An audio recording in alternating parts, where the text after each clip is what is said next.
All right, man, peace. You know, brothers, in life, confidence and a high self-image, high self-esteem is the difference between success and mediocrity. It really is.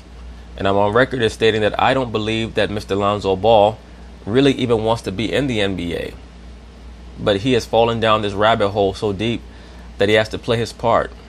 His father has groomed him from a child to be an NBA player. He has the physical abilities. I'm just not quite sure if he has the personality type. Definitely not to be a leader of men. I think that LeBron James understands that he needs Lonzo in order for the team to optimize whatever it is that they're going to be able to do over the course of this season. And he also understands that Lonzo Ball has issues with his self-confidence, especially in the NBA. And I mean, it's natural to a degree. He's only 20 years old, so he is going to struggle with his place in the league because these guys that get to the NBA, and basically 85%, 90% of the players in the NBA were all state, all country basketball players from high school on upward. So you have to go about trying to figure out where you are in the pecking order of the NBA. And if you don't have supreme confidence, that's going to stop you from attaining the level of mastery that you're going to need to be successful. LeBron understands all that, so he's constantly trying to pump up Lonzo. He's constantly trying to pump him up. And also, let's also understand that LeBron needs to make sure that all these young guys play as well as they can so that in case they need to be traded, they can get back max value for them. So anyway, they're going to talk about it and I'm going to chime in. Right, that's interesting. And you talk about confidence. We teased this before the break. Dave, you're talking about how he's basically been trying to give confidence to all these players, trying to invest in them, particularly Lonzo. LeBron even went on record saying sometimes Lonzo doesn't realize how great he is. Yeah. Why do you think this has been such a project for LeBron so far? So this reminded me so much of his second year playing with Kyrie Irving. Kyrie's coming off knee surgery, doesn't make the All-Star team. And obviously that was something that, he had already been All-Star MVP at that point in his career. And it was a blow to his ego, to his confidence. And LeBron said, don't worry about All-Star. You're going to be an MVP someday. Really putting some wind in his sails. I think the same thing's going on here. When did LeBron make these comments about Lonzo? After Lonzo had a back-to-back where he went 1 for 12 and scored 2 points total in those 2 games. And he said, don't worry about those 2 games on a weekend in Florida. What I need you to do is recognize where your future's going to be in this game. And as soon as you take advantage or take control of that and make that where your internal belief, this is my destiny, that's going to help you. It's going to help our team. It's going to help me. And everything will work out. And he's... You know what, though? The difference between Lonzo and Kyrie Irving is that Kyrie has non-pareil offensive skills. Kyrie always feels like he's going to make his next shot. Lonzo is on the opposite end of the spectrum. Lonzo still looks at himself as a playmaker, not a scorer, not a real wing player. So he's pretty much playing out of position right now with LeBron, but because his overall floor skills are so high, because when he's out there, he makes such a great impact as a rebounder, a passer, and a defender, it pretty much makes him irreplaceable. So he's still trying to find his way. But LeBron knows that he needs Lonzo if they're going to do what they need to do this season, because even if they don't make a trade, the Laker fans are going to be expecting the Lakers to at least win the first round matchup.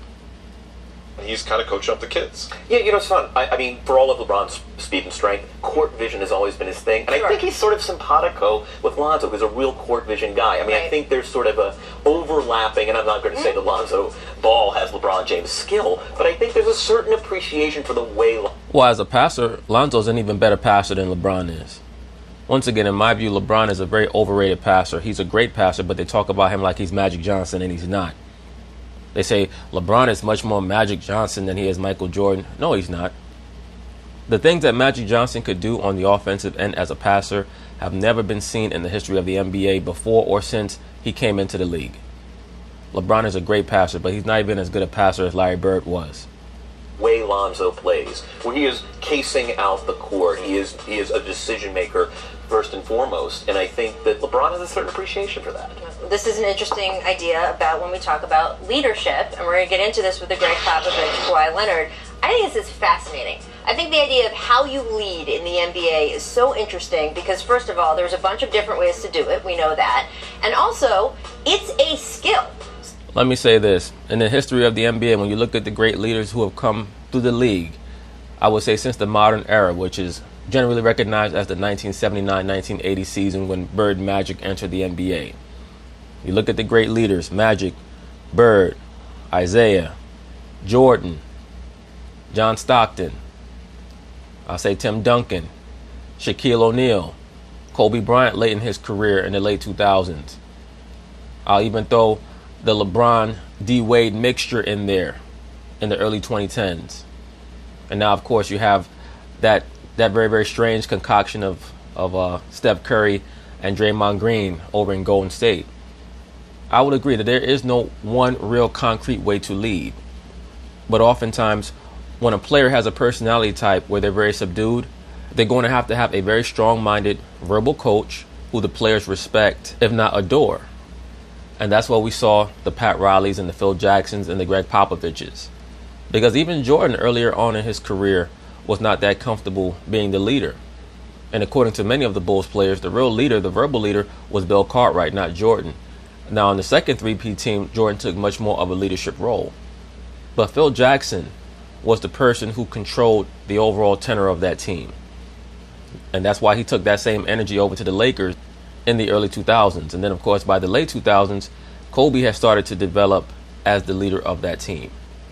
And then you have LeBron and D-Wade in the early 2010s, whose leadership was really established by Pat Riley and then trickled down through Eric Spoelstra. Just to get to the point, I'm going to go easy on Lonzo because he does have a very, very meek personality, and I don't want to judge that as somebody who's not a good leader. He could just be in the process of acting as an apprentice to many of the more experienced great players who've been through more, like a LeBron James and a Rajon Rondo. We'll be able to tell in 3 or 4 years, and hopefully I'm wrong about my sentiment that Lonzo really does not want to play in the NBA. Hopefully I'm wrong. But he'll be given a certain amount of time, assuming that he does not get traded from the Lakers, or who knows, maybe him getting traded will be the best thing for him. So if we're looking at LeBron with Lonzo here, and we are saying, okay, this is a thing that we praise people for. You pump up your teammates, you direct the young guys, you whatever. That means the absence of it also exists, right? That it's a real thing that you can have or not have. And every player is a collection of 5 of the available 8 skills or whatever it is. You're not better, to me, you're not better or less than if you happen to have these 5 versus that 5, which... But anyway, we'll see how things go with Lonzo in the furtherance of his career. Hopefully for his sake, LeBron James actually is trying to act as a steward over him and not just somebody who's trying to pump him up to be traded. But, you know, it is what it is. The NBA is a business. So peace.